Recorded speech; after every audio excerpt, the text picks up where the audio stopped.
Ash, it was a great performance tonight. How does it feel to be through to the semi-finals? Yeah, incredibly exciting. It's always nice to be at the business end of a Grand Slam and to give yourself the opportunity to play for some of the biggest titles. So it was a great match tonight, and looking forward to playing Maddie in a couple of days. We'll start with questions in room. I'm going to take you straight off topic, Ash. How does it feel to be upstaged by another tennis player tonight who's Australian? That is it. Literally, we just FaceTimed Dylan. And what an incredible human being, genuinely. He's an incredible athlete second, but an absolutely just an incredible man first. And the way that he has impacted a whole nation has been absolutely remarkable, and I couldn't be more rapt for him to be Australian of the Year. Absolutely unreal.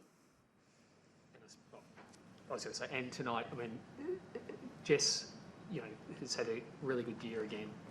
What did you take out of that match? Jess made me work really hard, and I think the scoreline definitely wasn't an indication of how the match felt. All in all, I knew that I had to play my very best tennis tonight to match it with Jess and put her under the pump, and I was able to serve well, find plenty of forehands, and just try and control the court. I was just trying to be assertive and be aggressive when I could, and run and use a chisel and kind of defend when I had to. So I think I had a really good mix tonight, but that was definitely Jess forcing me to play some of my best stuff. During the broadcast, Jim Courier compared your sliced backhand to Roger Federer. Just wondering what your reaction is to a comment such as that, and do you believe it's your strongest weapon? That's very kind from Jim. I think everyone's shots are unique. I think obviously Roger has one of the most exceptional sliced backhands in the game. Mine's a long way off that. Absolutely no stretch of the imagination. We're even on the same page at all. But I love to use my slice. I love to get creative with it, to use it offensively and defensively. And over my career, I've learnt that it is a weapon for me. I try and use it when I have to. Sometimes I try and use it when it's my choice, and I can be really, really aggressive with it. But being able to use it with variety and have different options has been a massive part of my game through this last couple of years of my career. Ash, the scorelines are pretty remarkable after the 5 rounds. Have you ever felt more confident playing than you do now? I'm just having fun, to be honest. I'm having fun trying to problem solve out on the court, and each and every opponent has been different. Each and every opponent has presented me with a different challenge and forced me to use another tool in my toolbox. And I think being able to do that really well, and I've been able to execute, which is sometimes important.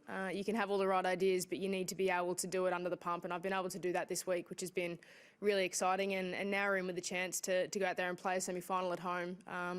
Couldn't be more pumped, and yeah, really, really excited.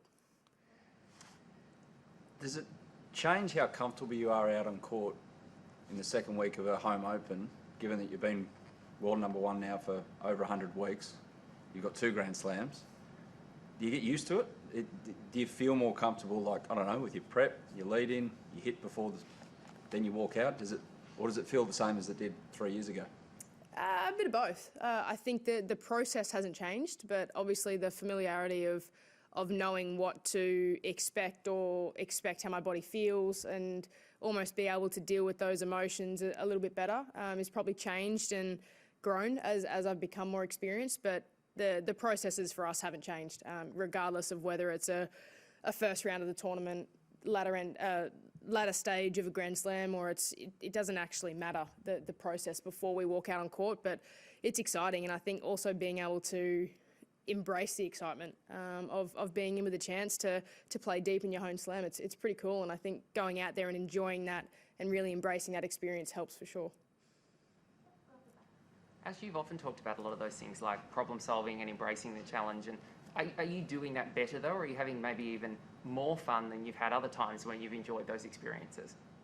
Yeah, I think the way that Tyes and I communicate is awesome. He's really clear and concise with a few different tactics that we try and implement with each match. But all in all, I think a lot of the time I'm going out there and trying to play with freedom, trying to enjoy it and trying to get creative and almost make my opponent uncomfortable with not giving them too many patterns or too many things that they can predict. And I enjoy that challenge. I enjoy having options with each shot, but I also love the discipline of doing the right things in the right moment and trying to sticking to our tactics and sticking to our plans. And I think the way that Tyes is able to communicate with that with me has been second to none.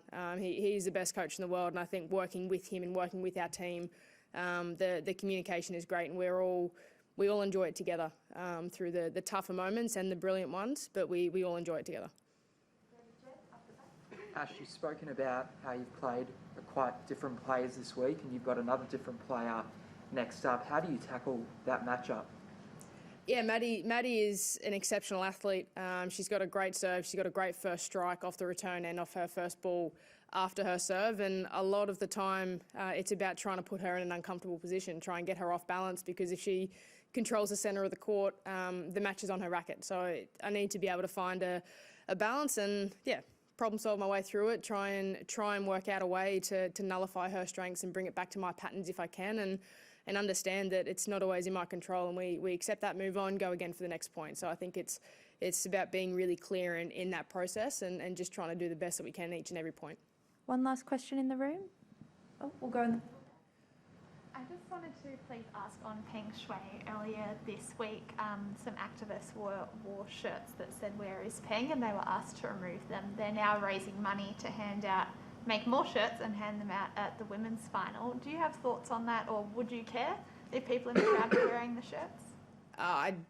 To be completely honest with you, I haven't followed it. I haven't seen any of that coverage. I'm not one to really flick on the tennis when I'm home or away from site, so I haven't seen that one to give you an answer, sorry. We'll move to questions online. If you have a question, please use the raise your hand function on your toolbar. We'll start with Craig Gabriel from Crosscourt Promotions. Ash, I'm sorry if you were asked and I came in late because I was on the air. With tonight's match, obviously you wouldn't have expected it to be with the scoreline as it was. But what do you think made the difference? And were you surprised, and how surprised really is what I'm asking, with the way it went? Yeah, I think the scoreline was a poor indicator of how the match felt, to be completely honest. I felt like Jess forced me to play my best tennis right from the start. She made me play a lot of balls and made me be really clear and concise with what I wanted to try and do. And I was able to execute that well tonight. I served well. I did a good job in return games of putting her under pressure, and at times I was able to control the court with my forehand. And I thought all in all I did a pretty good job of that tonight. And do you have any comment on Dylan Alcott being named Australian of the Year? Yeah, it's incredible for Dylan. He's an amazing human being, and the impact that he's had on our entire nation, both in the community and the sport, has been incredible. So incredibly pumped for him and wrapped for him as a person to get Australian of the Year. There is no one more deserving. We'll take our next question online from Courtney Newen, WTA. Hey Ash, great win. Just on the topic of your intention of going out there to make your opponent uncomfortable. It's a word that comes up a lot when you've been speaking about your game plan. And I'm curious when, if at all, you kind of shifted your mindset to see the game plan, the primary game plan, kind of in those terms of I'm going out there to make my opponent uncomfortable, because it's not a way that a lot of players talk about playing their game. So I'm just kind of curious if you could give some insight into that. Yeah, I think it's about understanding the one-on-one battle, and I think you can do all the preparation in the world and have all of the stats, the tactics, everything pre-planned, but your opponent has the ability to adapt and change and come out and do something completely different to what you expected. So I think being able to learn on the fly in a match is really important, and if there's a shot or a pattern that's hurting me and kind of putting me under pressure, I try and figure out a way how to get out of that pattern before and not necessarily just hit my way out. I try and think my way out a little bit more first, and then try and find a way where I can hurt them. And so I think it's just a little bit of cat and mouse, but not cat and mouse in a way of just trying to understand the game in a different way, and not always feeling like I have to be forceful or force my hand to make a change. Thank you. And we'll take our final question for this evening from Reem, The National. Hi, Ash. Congratulations. Ash, I don't know if you followed at all in the juniors. There's been a Kenyan girl, Angela, who has won 2 rounds, and there's an Iranian girl who won her first round. And it was kind of a historic day for their respective countries in tennis and stuff. And I'm just as the world #1, as someone who's, you know, like I wanted you to weigh in on what it kind of means to you to know that tennis is reaching these kind of countries. The growth in the women's game is exceptional. That's just the best way to put it, is that the depth in our women's game now on the professional side, there have been so many players that have inspired others to pick up a racket or to dare to dream. One of the ones that comes to mind straight away is Ons, the way that she's been able to inspire a nation. And you know, I've known Ons for a very long time, and she was a lone wolf for a long time in her trade. And now there are more people, there are more players on the men's and the women's side, or the girls and the boys coming through, understanding that it's okay to dare to dream and to chase after it and have a go. And I think the reach now that the women's game in particular is getting across the globe is incredible. And I think the growth, we're going to start to see that in the next 5 or 10 years of players from countries where maybe tennis isn't such a common sport coming through. And it may be slow to begin with. It might just be 1 or 2 players here and there, but the growth is there and the foundations are set. And I think that's really, really exciting for the women's game. And I know that a lot of the players that are playing now are really proud to represent that and be a part of that, because it is a really cool change and a cool way to integrate the game into so many different continents and countries all around the world.